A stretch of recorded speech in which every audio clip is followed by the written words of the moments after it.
Hello and welcome to General Games Highlander. I'm Marcus. I'm in the booth here with Richard. I guess. So we're covering the top 4 of today's Highlander event. So this is Australian Highlander. And we have Graham King, who was featured in a previous match, playing against Thomas Sullivan. So it's Big Red versus Blue-Black Tezzeret. Yeah, so this matchup should be an interesting one. We'll have Graham, who's going to be firing off some big dragons, hopefully.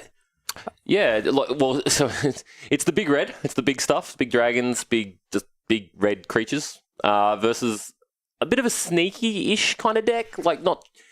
It's going to win with some amount of counter magic, but eventually artifacts, Time Vault, something like that. I think the Time Vault combo is probably his main route to victory. Yeah. Because he's playing the Fabricate, a bunch of tutors. Yeah, of course. But he's also a control deck. You can just counterspell and then be like... Well, I mean, there's different builds of the blue-black, right? Like, you can play very heavy counterspell and just rely on just Time Vaulting and countering everything until that happens. Or you can play, more tutors, less counter magic, a few more tricks.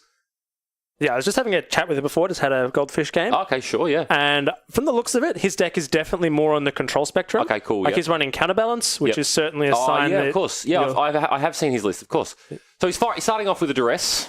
No great targets, unfortunately. The 2 sweepers aren't really his main concern in this matchup. He's not too worried about it. Really like to snag that Thought Not Seer, but not going to happen. Yeah, I mean, hitting the Fiery here is not too bad, though. Fiery is definitely an answer to his...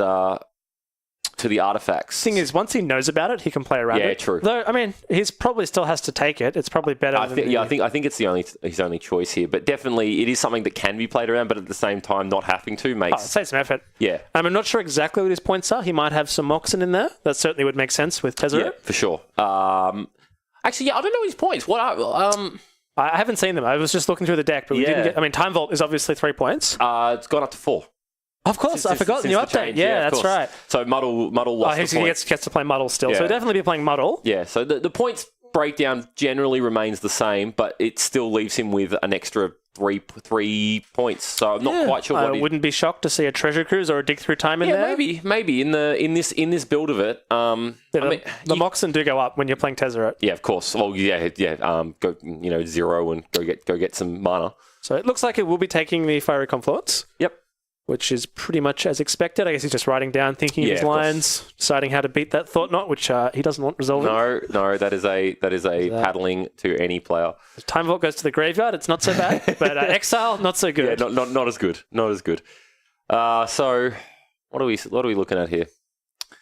So play back to it was Lango from Graham, and then back to Serum Vision's just doing some sculpting. A little bit of background information there. That is a Serum Visions promo signed by what? I can't remember which porn star, but it's signed by a porn star. Oh wow! Now he just put Baleful Strix on top, I think, and the Academy Runes on the bottom. So he has enough lands in hand, he must think, and the Baleful Strix is actually very good because the Baleful Strix is a very deceptive card. It's a 4 of in some legacy decks, which should be a signal of its power. It's a deceptively strong card. I mean, the card draw is incredible. It's a 1/1. It's only a 1/1, but it's a 1/1 fly with Death Touch. It trades with most dragons. It won't trade with Glorybringer, but it certainly does work against Thought Knot. Reality Smasher, it's particularly heinous against. Yes, it is a very strong card. I do play Tezzeret in Legacy myself, and it is a 4 of. It is. Yes, makes sense. Yes. So we've got the Magus, and it looks like he's opting not to crack it. He's going to smash in there for some damage. What is written on that wasteland? I'm not sure. That was their last round as well, but there's some interesting altars going down. All right, so we got the Magus is out. Well, the Thought Knot got mana leaked. Yep. So I guess Graham's just going to bash until he runs out of fuel, and then he's just going to spin the wheel. I think that's all Graham can really do against this. I mean, his deck's pretty linear. You play... so you play some big stuff. Apparently, the Wasteland signed by Rangor. Ah, okay. For those who know, who is I don't even know who. Rangor I have no idea either, but it's obviously signed. And there's a back to basics. Oh, now that is pretty rough. Oh, that's considering Graham's monocolored. Yeah, that's getting pretty good value here. Yeah, hitting 2 of the 4s, not bad. I would also explain why he dropped the Academy Runes on the bottom before. Yeah, of course. Yep. Yeah, Tom had a plan. It's another basic coming out. Non-basic, rather. There's got the Cold Steel, so they'll have 3 mana to work Yeah, with. it's definitely not... Look, Graham's not going to run into mana issues here. He has enough basics in the deck and artifacts to... Just slow him down for a bit. Yeah, it definitely just slows him down. Turning off the Wasteland's pretty big as well, if Tom did want to play something tricky. And if he gets too stuck on lands, he can always just crack the Magus and hopefully find something in a new 7. Of course. I mean, look, Magus of the Wheel... it's not a Wheel of Fortune. It's a creature, but it does do a Wheel of Fortune, which is... The other thing is it's a bit of a double-edged sword, because if he cracks it and then suddenly draws into Time Vault, yeah, of he's course. certainly playing with fire there. I mean, there is a risk here, obviously. I mean, Tom's top decks can be very dangerous. He has potential to just win off a draw. Yeah, so there's no point risking it. Yeah, exactly. Unless you really need... Unless Graham does get to a point where he really needs a fresh hand, firing that off might be a risk not worth taking. Looking at Tom's hand, though, he's got the Tez 5, Hero's Downfall. Repeal's the other card. Repeal as well. Graham definitely see a Glory Bringer there, and the Incendiary Command, which we knew about, and I'm not sure what's between the two of them. Haven't had a look. Didn't see it there, but eventually the Glory Bringer is going to come down and cause a bit of trouble. So Graham just Ghost Courted himself to get that extra basic. Makes why not? Sense. Yeah, why not?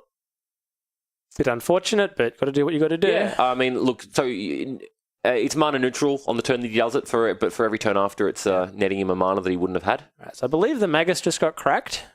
Yep, so cracking the Magus there. Don't think Sully can do anything about it. None of his spells do much here. No, he's just putting them back.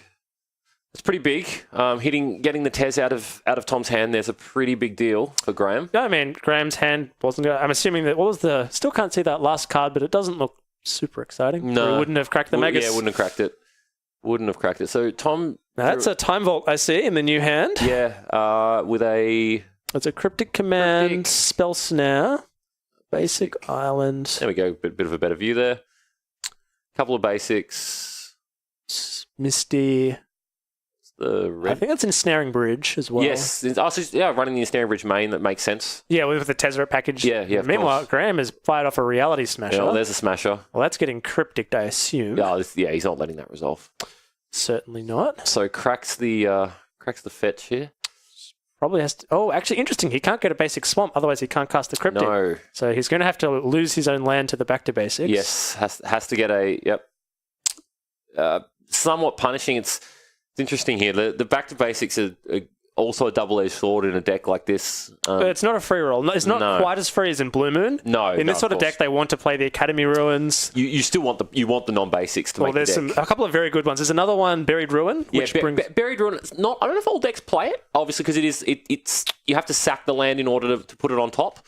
So it goes in your hand is the thing. Oh, it goes to hand, doesn't it? Buried Ruin goes to hand. Most lists I've seen play it. I'm not sure if now he has back to basics, maybe not, but it is it is to hand. Standard in most Time Vault lists. But obviously, it's not as good here. Obviously. So the Academy Ruin's going to the top of the deck, but being recurable, and you have to sack it. So. Yeah, Now, Graham also has a Blood Moon, which is not that interesting since there's already a back to basics in play. Yeah, look, Blood Moon's not going to do a lot here. He's looking at Tom's land.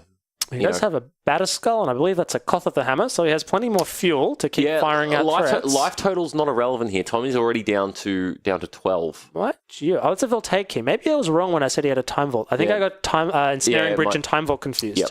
So he has half the combo, but not the other half. Yeah, so he needs a way to get to the vault. He does have a Diabolic Edict, which could be extremely good if that Sarkhan turns into a creature here. Is that... Oh, what Planeswalker is that? That's the Sarkhan, which turns into a 4/4 flyer indestructible. Yep, that's the big boy dragon. So that's about to get eaten for pretty good value here. Yeah, that's what that card's for. All right, so back to Tom here. At this point, I think it's correct for Tom to start leaving up the Baleful Strix as a blocker, just in case. I think there's no reason to attack with it. The life total's not going. He's already got the key. Yep. Most of the time, he's winning this game with the Time Vault combo. Yeah, I don't. The one damage from the Baleful Strix very. Yeah, I think attacking here is ambitious, and Graham has a lot of haste creatures. Well, that's the thing. That's the thing. I mean, the deck can untap and just pretty much all the dragons have haste. Yeah. But admittedly, Thundermaw, Hellkite, and Glorybringer both don't get blocked by Strix because they can both kill it. Yeah, they both kill it on the attack as trigger. Many as you would think, but I'd still say it's ambitious. Yeah, definitely. Attacking, I don't think is worth. It's just not worth it. I don't think. I think it's like the life total. If you life get loss whacked for 5 here, you're down to 7. Like that's a big deal. Yeah, Tom definitely needs to start considering his own health here. There's a Koth in hand. Not sure which dragon that is. Don't recognize the artwork. That's a Sin Prodder, I believe. Oh, okay. So that is the new. That is from one of the new sets. It's you flip a card every turn, and they can choose to take the damage or give you the card. Yeah, it's a Bob-style trigger. Yes, it is. Which is quite interesting. It's seen quite a lot of play in Highlander, actually. It's seen Legacy play as well. Yeah. I've definitely seen it in lists. It's a 2-drop. It's very playable. I think it's a 3-drop. Is it? I believe it's a 3-drop. It might be 3, yeah. So it's very playable in the lists, in the lists that want it. That's the new Dual End, I believe, the cycling one from MTG. Yes. Yeah. Interesting that Did he fetch for that? I assume so. He shuffled. It doesn't make a lot of sense with back to basics in play. Why is he fetching? Maybe he fetched. So he fetched from the Misty. Oh, he has both of his swamps in hand, I think he just said. So he's just out of targets. Yeah, maybe. But he could get a basic island. He mustn't run very many basics then. Possibly not. You'd think in a back-to-basics deck you'd have at least enough islands. Maybe not enough swamps, but that's... Well, he had the island. He either drew the island or had it in hand. It's possibly had it in... No, he had 2 basics in hand, which we already saw. 6 islands is actually not very many for main deck back-to-basics. No, like pretty greedy. The Blue Moon decks typically play 10 to 12 basics, so he's only running about 8. And I mean, it's punished in here. It's pretty greedy, actually. I mean, granted, the logic behind it being is you don't need that many land to play a Time Vault in the key. And you just want to slow your opponent down, even if it slows you down a tiny bit. But I don't know, still a bit greedy. That's a coercive portal. Yeah, so he'll be drawing an extra card. In single 2-player, that just reads as a one-way Howling Mine. Yes, it is. It's a very strong card. So Graham's actually looking good for the long games, but that's a Time Vault. Tom has the Time Vault, and Graham's tapped out. Game. I think that's it. Yep. I can't see any way this is going on. That's it. That's game 1. All right. Well, I mean, look, the Time Vault. The Time Vault's going to kill your opponent, right? Like guaranteed. I mean, Graham can make him play it out. The issue with Graham's deck, particularly pre-board, he might have some answers post-board, but game 1 he just can't kill artifacts. True. He had the so he can't kill them instant speed. No, that's the issue. Against Time Vault, you really need that instant speed interaction. Yeah, you need some way to immediately interrupt it, or just get it out of the hand before they can play it. That's going to be difficult in mono red. Yes. So I think we should expect some, not specifically Ancient Grudge, because that flashbacks. Yeah, I'm not sure what his board is. But there's certainly some good ones. Yeah, he does have options. He definitely has options. See what he's pulling out. So looks like he's pulling out about 6 cards there. Well, I would expect him to have some good cards for these combo style matchups. You would think so. You would think so. I mean, Time Vault, very, very prevalent deck. It looks like Graham's forgotten his sideboard at the table there. Very, very prevalent deck in the format. I would be not surprised to see him bring in the Price of Glory, which we got to see last round. Yes, yeah, that would be somewhat punishing. Well, certainly against counterspells. It just seems like if you're on the mono red plan, it's a thing you want to do. Yep. I believe that's Boyle also coming in. Oh, God. Yeah, I think it was. So what have we got? Parasitic Pillar Relic. So I don't think any of these got... That's the problem with that is it's a sorcery artifact, Vandal Blast. Yeah, Vandal Blast. Was that a Shattering Spree he had in hand as well? I didn't get to spot it. There was too much red. Didn't bring it in though, I don't think. Well, it's just so hard to justify those sorcery answers. Yeah. You kind of like need them to play it and hope that they play the key or the vault on its own. But there's just no incentive when you don't have black. Yeah. Because you've got no discard. Yeah. I guess Thought Not Seer is the only real way. Yeah. So what comes out? He probably can take out some of his higher end stuff that is like low impact, like some of the Confluence, particularly the 5-mana Confluence. Yeah. Look, I think you either want to go... I think Graham here either wants to go just faster, and the deck's already considerably fast. Like, he can try and just be faster than the Time Vault, but that you're not going to be able to do that consistently. No, I think your best bet is just to take out some of your low-impact high threats, keep the big stuff like Ugin in. Yeah, of course. And you kind of just have to pray a bit. Yeah, I think Graham is in a little bit of the hope. You don't want to fall into the trap of sideboarding too much and then having your deck not do its A plan. Diluting what your deck actually is trying to do. Let's be real. He's playing a control Time Vault deck. Yes. He's not playing a really fast combo deck like Channel, which is also around. Not sure if it made the top 4. I'm not sure if we even had a Channel in the room. There was definitely a Channel Lich player. Okay, I haven't seen it then. He might be top 4. I am not sure who else was in the top 4 other than these two players. This is using an example of a deck that you probably... do need to be really fast against. Yeah, of course. Speed is the only way you're going to win. I mean, you can definitely win through control if you're playing the Time Vault shell. So keeping the big threats in makes sense. You probably just don't want the low impact ones. Did not? Yeah, so Channel did not make the top 4. Of course. So we've got Graham, we got Tom, we have the player we saw last round, who was also a lock, and I'm not sure who the fourth player was. Well, Paul Mitchell was on Blue Moon. He was who we looked at last round. So Paul Mitchell, it will be in, I believe he was a lock as well, so he's in there with the Blue Moon. I'm not sure what the fourth deck was, but we will... Probably Scrape. Yes, of course. So it was our very own Mulch, member of the points committee for the format, playing a Scape Shift. Well, that's his Taylor deck. He's been playing that one for years. Yes, constantly updating it and iterating. So he's always playing. He's always playing something. He's got a few decks that are. He's always playing something funky. Oh yeah. But I mean, he's top forward. He's done well with it. He's a good player. We'll maybe get to see it. Very good player. Very strong advocate of the format, obviously. The points committee. Yep. And definitely a strong player. Be interesting to see who prevails out of the moon match, the Blue Moon versus Scape Shift. I'm actually not sure. Interesting matchup. Obviously, the Blood Moon, not Blue Moon, specifically is very good against them because it shuts off their main win of con. course. But having seen his deck, he also has a lot of like big Titan style creatures. Yeah, there's a lot of play. There'll be a lot of play to that matchup. So he doesn't need Scape Shift to win. Yeah, there will be a lot of play to that matchup. There'll be a lot of questions asked of the Blue Moon player, and if answered incorrectly, I feel that the Scape Shift will get there. Paul Mitchell was just on the last Pro Tour, so he's also a highly skilled magician. Strong player. Very strong player. We'll see who prevails. Plays many formats, actually, obviously, being on Pro Tour as well. Yeah, so we've had him here playing Standard quite a few times. And does enjoy his old cards equally. Yes, definitely. Old cards are the best cards. Yeah, playing with the old cards, man. You get to play fun like Blood Moon. Yeah. Nah, the best interaction in Magic, in my opinion, comes from obviously the older cards. A little bit more. I personally find it more enjoyable. A little bit more depth in the lines. I'm almost a purely Eternal player these days. Yeah. I mean, I went to the pre-release, but I have not attended a Standard event very regularly for many years. Yeah, I have not owned a Standard deck for a long time. I played back when Nissa Worldwaker was legal. Oh, yeah? I bought a deck because I really liked the Nissa deck. Yeah, had fun with that. Yep. Previous to that, it was original Zendikar Vampires. So I don't play very often. Hey, man, that was a sweet deck. I enjoyed that deck. That was a lot of fun. Anyway, we're back into the game now. All right, so we're moving through quickly. Very fast 4 mana coming out. That's from a Graham. turn 3 Solemn. Strong plays. Strong play. Mind you, double-edged because that city is only going to last one more turn. Yep. And then it's gone. Still gets him the... The thing is, the mountain either Solemn replaces the land. Yeah, so it's somewhat mana neutral. It's a very small amount of ramp there. He does get the extra... by floating the 2 mana before playing the land next turn. He's going to have a lot of mana on this turn specifically. Yeah. And we'll see what he does. I mean, so he only has 3 mana. Not sure if he has a counterspell. Cryptic's 4. Yep. Yeah, actually, did the Solemn... I believe there's a trigger on the stack to sacrifice that city. Yeah, of course. Oh, he does have the counterspell. He's got an Ensnaring Bridge in hand as well. Yep. So he should be able to survive the creature beatdown once his hand gets emptied. Ooh. Yeah. Ooh, spicy. So there's something off the board. Definitely a sideboard card. Yep. No way that's in the main deck. No, unless you're really expecting to be versing a lot of blue. I think you can make cases for it sometimes in Highlander.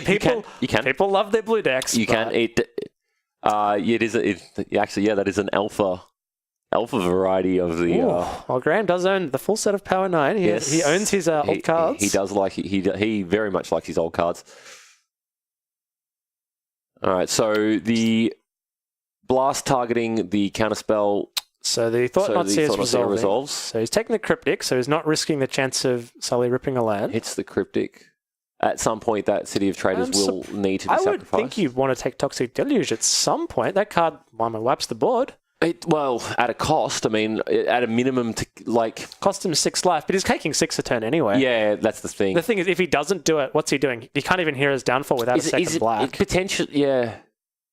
Yeah, I mean, yeah, so chooses to take the... Actually, what did he take there? Did he take He took the Cryptic Command. It was the Cryptic. Okay, so feeling that he can play around both of the... The Ensnaring Bridge is the other route, because he just lost a card. That's going to turn off Thought-Knot Seer very soon. Yeah. And sooner or later, Solemn. Yeah, Ensnaring Bridge, definitely difficult. I mean, Graham playing a beatdown deck, playing against the Ensnaring Bridge is very difficult. The other thing is that Ensnaring Bridge is a bit of a dichotomy in Sully's deck, because even though it's a very good card, when you're playing a blue deck, you kind of want some cards in hand to maneuver. You're very rarely going to be empty-handed. It'll shut off things like the Thought-Knot, but shutting off the Solemn and just that chip damage could be tough. I mean, it can honestly just be very difficult to even empty your hand. you want the cards to have the counter magic and hold it up, but at the same time, even getting the cards out of your hand can be very difficult. Right. Well, Toxic Deluge wasn't taken, so it was immediately used, which I feel he has to do. Yeah, I feel that's the correct play. So Graham... Sully should draw a card, which he has. Yes, he got his fourth land. The City of Traders should have been sacrificed. Yes, that should definitely be gone. Okay, yeah, so, of course. So, apologies. The Solemn Sim does not actually play a land. It just puts... It doesn't... Which is not... Oh, so it only triggers on specifically from hand? Yes. As a special action, not put in play? Yeah. Okay. Yeah, so the City remained in play until the next land was played from Graham's hand. And that was a boil. Well, that might not be game over, but it's going to be tough. That's the sideboard. That is certainly a sideboard card that came in, and I would say maximum value was achieved. Yeah, and that is why we play. Oh god, and backed up by a Thunderbolt Hellcat. That is good. So good. Sully will need to rip black sauce, and no, he's just dead. There is no outs. I think he's just done here. Chalice as well, just for rub-ins. Chalice on 1, and that's a Sin Prodder. Yeah, and the Sin Prodder, and Graham is laughing all the way to the bank. He can skip. I don't think there's a single out in his deck. Yeah, he's dead. Oh no! He's going to pass something for Chalice. He's got to. Oh no! He's going to. Okay. Just demonstrating. Typical Tom Sullivan play there. Just seeing if his opponent's on the ball to counter his top. Man, there's been people in Highlander who think it's a point. That's one way of dealing with it. Why not? No. So we're going to go to game 3. Boyle making short work of the blue-based Time Vault deck. I mean, I think it was 3 lands it got. It was pretty savage. Yeah, 3 lands it got, and Tom did not have any extra in hand at the time. And he just had the 1 colourless land, no basic swamps. That's curtains. It ends pretty quickly at that point. But that is why, it's a card that the Big Red deck can play on the board for that reason. I'm not sure how many jewels Sully has. He might have cards like Dark Shores.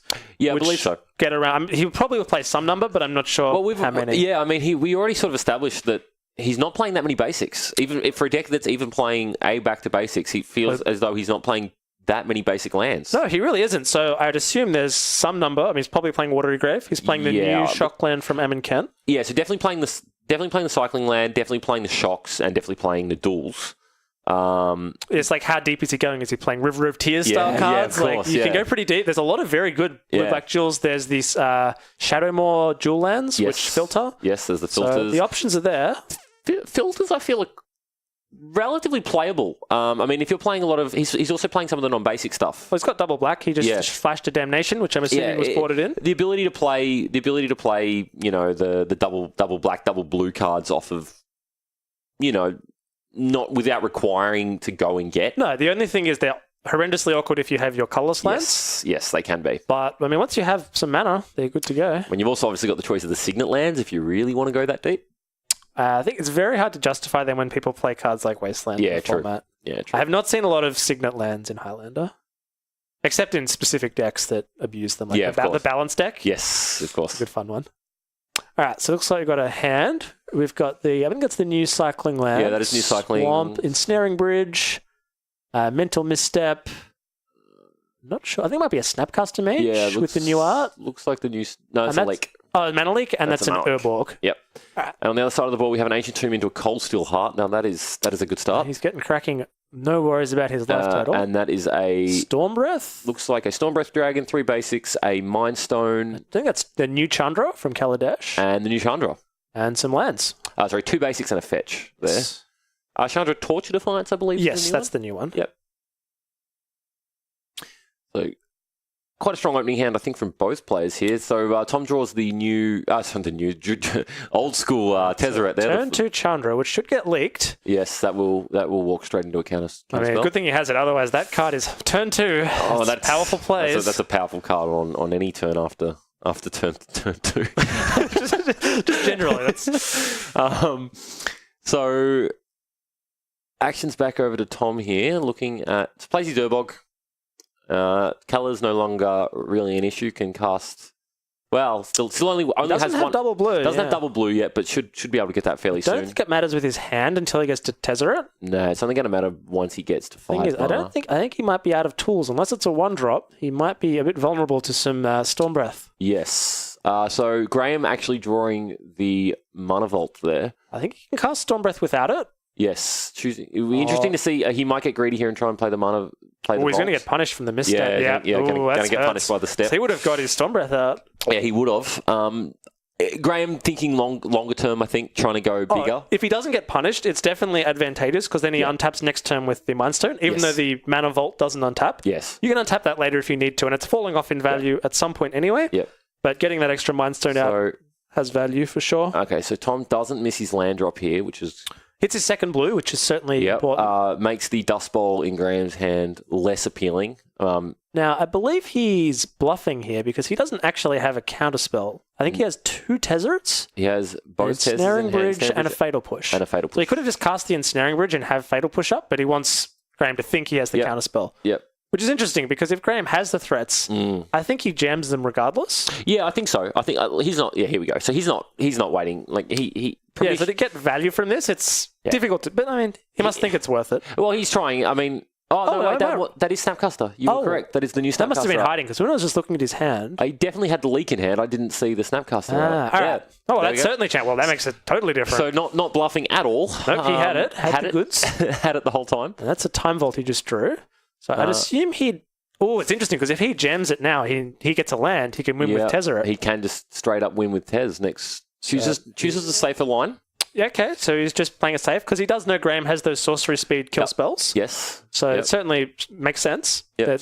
There's no rush. He's got plenty of life. Graham's not going to kill him quickly. End of turn cracks the Mind Stone, draws a land and draws into a Glorybringer, I believe. I believe that was a Glorybringer. Yeah. Graham's also at 10 because that Ancient Tomb has been hitting him for a lot. Yeah, it's consistent. I mean, and there's a Snapcaster Mage out. So he's taken 1 hit from the Snapcaster and obviously tapped the Ancient Tomb every turn. I think so. Yeah, he's tapping it again. Yeah. I mean, it's not incorrect. It's just how the card works. There's the Glorybringer that will clean up the Snapcaster Mage. It certainly will. And that Wasteland. There's the Wasteland. Interesting to note that he also has the Dust Bowl in play, which is now. Well, it's turned off because there's no non-basics to hit. Oh, true. It's non-basic only, of course. But the fact that got wasted means that Tezzeret Time Vault win is a lot further off. Yeah, it's now 2 turns. Unless, Tom can pull... Does Tom play any fast mana? Does he play... I don't believe any fast mana. Maybe the Mox, which we're not sure of his points, is the only fast mana he could have. Potentially the Mox in there. Not playing an Ancient Tomb or a City of Traders or anything like that. The only thing is, I don't believe Graham knows about the Time Vault. No, obviously doesn't know it's in hand. But so he might not prioritize Dust Bowling maybe. I mean, still, that said, still playing I think the obvious line, your opponent's, a little bit behind, you've got a better board state, you might as well... while you have a Glorybringer in play, it's tough to not just kill them. Interesting that he chose not to kill the Snapcaster Mage there and actually did the 3 to... that way he gets the Exert and gets to untap. True. So I think he's just trying to maximize his damage potential and not really worrying about his own life total now. Yes, of course. Now, what's that card? Boil. Oh, again. Another boil. And that's rough. Though, interesting, Tom, still not out of this, does have the Time Vault in play. If he can rip a key in a land, he'll be in business. Needs a land. It draws this Sphinx, Baleful Strix there, but does not have a land to play it. Unfortunately, that Fatal Push can't kill the Glorybringer. No. It's CMC 5. CMC 5, not enough. So, did he suicide Snapcaster into the Glorybringer? Yeah, without realizing the cost, maybe? I don't know, maybe. Unless he used some crazy bluff with Disfigure or something? Maybe bluffing it. No, he made a mistake. Revolt triggered, but no good. Yeah, you have Revolt, sir. And my turn? It's going to be difficult to see who comes back from this unless he rips key and a land. He's got Damnation in hand, but just no mana. No land. Boil MVP. I think it's been a large player in both these games. Boil MVP. All right, so pulls a counterbalance, still not a mana, still not a land, blue, rather. No blue sources, no help. Yeah, no good. No good here. So Graham happy to just ride the Glorybringer. The glory. Assuming any land gets insta-Dust Bowled if it's a legal target. Yeah, look, the Dust Bowl's Dust Bowl looming. I think Graham might be almost out of action, but it doesn't. He's only got 2 lands in play, but as long as that Glorybringer's unanswered. Well, it's enough to play a Baleful Strix. That's actually... Which blocks. He can exert the Glorybringer. Yeah, he can exert here, which But that will buy him a turn because then the Glorybringer won't untap. Of course, yeah. So. Oh, here's the key. He's actually going to. Oh. Wait, if he had the key in the land, why didn't he? He drew it off. Okay, that makes sense. Of course. So he drew the key off the Baleful Strix. Unfortunately, He can still get there if he draws a land. Yeah, land next turn. And the Glorybringer exerted, so it won't untap. So he actually has 2 turns. Yep. So he's tapping the deck. Is it a land? No, misses the land. That is a negate. Yeah, negate. No help. No blue. No targets. And he does have a turn after this. Yes. So Graham has to have the artifact. Yep. No. What? No, it's exerted. What's he doing? Yeah, it's not game over. He has real winning chances here. He's still in it. He's still probably in it. favoured. Oh, Pithing Needle. Oh, no. Oh, wow. Oh, that's a paddling. So I'm going to assume that name will take. Yeah. No, actually, I think he just pointed at the time vault. Well, naming. Oh, that works too. Either way, yeah. Oh, that's so rough. Wow, what a tough deck. Oh, that's tough decks on both sides. Top decks on both sides. That's so rough. It's just unfortunate there. So drawing the key off of the Baleful Strix. Oh, that's one so draw rough. Step out. That's so rough. Tom feeling hard done by. Rightly so. I think that was rough. That was really rough. Interesting game. Great to watch though. Some great interaction there. Boyle once again MVP. I hear it's good versus blue base decks. It's hard to beat losing 2 or 3 lands on turn 4 or 5. Oh, the land destruction. So pivotal in that game as well, all the way through every time. Even just Graham's constant wastelands, dust bowls. Yeah, the other thing that was interesting is that land that he did draw, if that was a basic... It wouldn't have been legal. Wouldn't have been legal, and I think he actually won off that. So Tom getting a little unlucky there. So most definitely. Yeah, unfortunate, but still great Magic to watch. Yeah, I mean, particularly unfortunate was Graham with the pit because he doesn't actually have that many outs in his deck. Not really. He needs the sorcery speed. He had a couple of sorcery speed answers, but at this point, we would have assumed he would have sided most of them out. The other thing is any burn spell also wins, but he doesn't have that many. Any haste creature, but the reach of the big red deck definitely comes from its creatures, not from direct damage things like spells. Koth wins. Like wins exist, but I would definitely prefer to be in Tom's shoes there. Yeah, that was unfortunate, to say the least. So we can see what they sideboarded now. We've got a Notion Thief, Hydroblast, all makes sense. Kalidas is a bit interesting. Yeah, so we are playing... are we playing best of 5 for the top 4? Or is this... so it is. So it is best of 3. So I think they're just discussing the sideboard here.